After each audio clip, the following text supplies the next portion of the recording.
Voilà donc dans cette vidéo la correction des exercices de la séance 6 sur les vecteurs. Donc il s'agit des exercices 9 et 10, page 242 que nous allons corriger.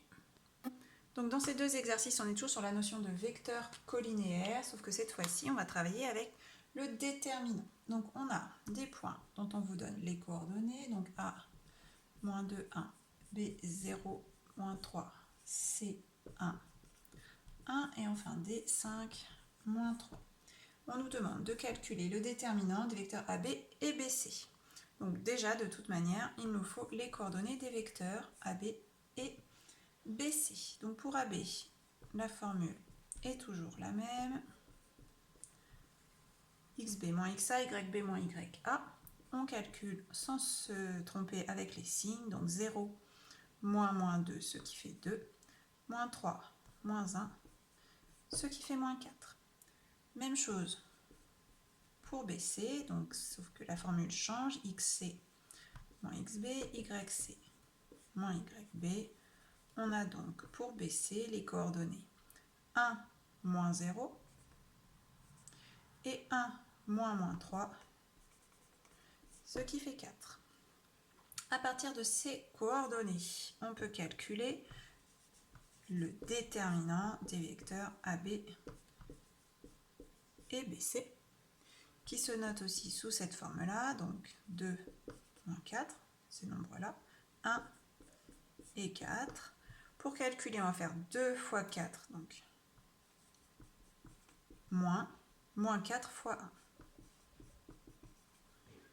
Et l'on trouve, donc 2 fois 4, ça fait 8.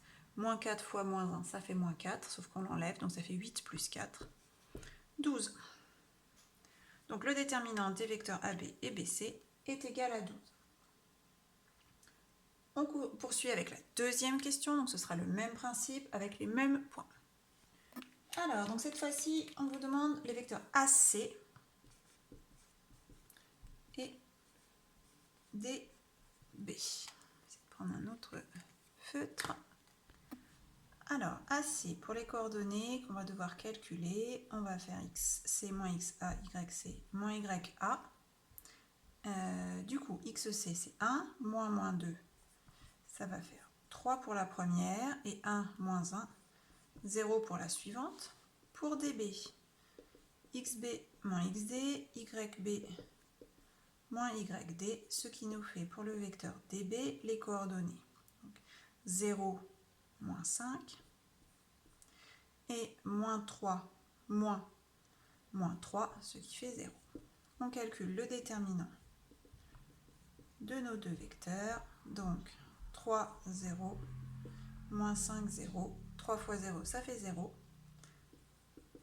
moins 0 fois moins 5 qui fait aussi 0, le déterminant est nul.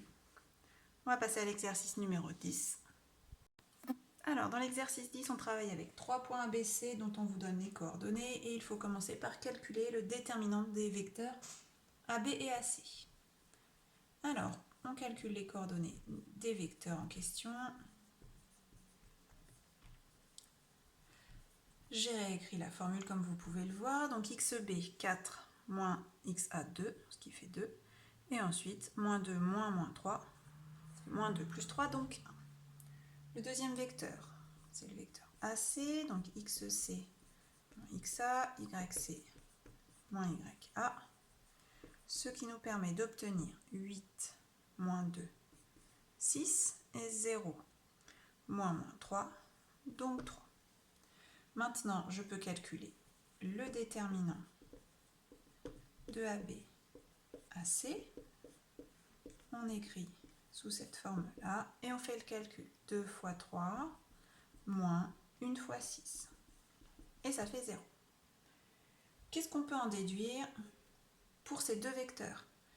Leur déterminant vaut 0. Donc, les vecteurs AB et AC sont collinéaires. On poursuit avec la troisième question.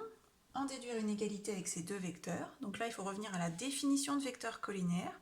S'ils sont collinaires, ça veut dire qu'il y en a un qui est égal à un certain nombre de fois l'autre vecteur. Donc pour trouver ce nombre en question, il faut regarder les coordonnées. Donc là, vu les coordonnées qu'on a obtenues, c'est quand même assez simple. On voit que 2 par rapport à 6, eh bien c'est le même rapport que 1 par rapport à 3, c'est-à-dire que 3 fois les coordonnées de AB donnent le vecteur AC. Et donc voilà l'égalité qu'on vous demande. 3 fois le vecteur AB est égal au vecteur AC. Concrètement, vu que les deux vecteurs partent de A, ça veut dire que si vous avez le vecteur AC comme ça, eh bien le vecteur AB qui part lui aussi de A, qui va dans le même sens puisque 3 est positif, eh bien est comme ça. Avec une longueur AB qui est égale à 3 fois la longueur AC. Voilà, c'est terminé pour cette séance.